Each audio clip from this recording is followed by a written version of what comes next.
जय जगन्नाथ प्रिय दर्शक बंधु। आज आम एक सुंदर प्रसंग नहीं आसीअछु।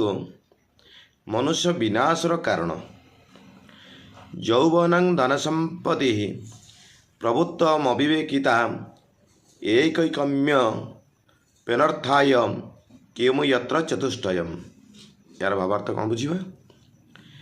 आचार्य चाणक्य कहते यौवन धन संपत्ति अधिकार और विवेकहीनता ये चारोटी मध्य जेकोसी गोटे हे मनुष्य को विनाश करने पर्याप्त हेब।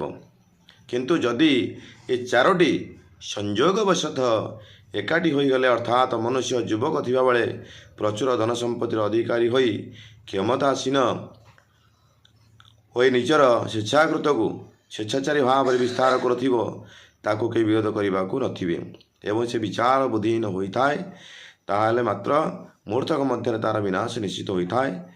तेणु मनुष्य यौवन समय धन संपद प्रभुत्व ताकि निजर अधिकार एवं विवेकहीनता या प्रति ध्यान देले मनुष्यर विनाश होई न थाए। यह शास्त्र सम्मत अटे।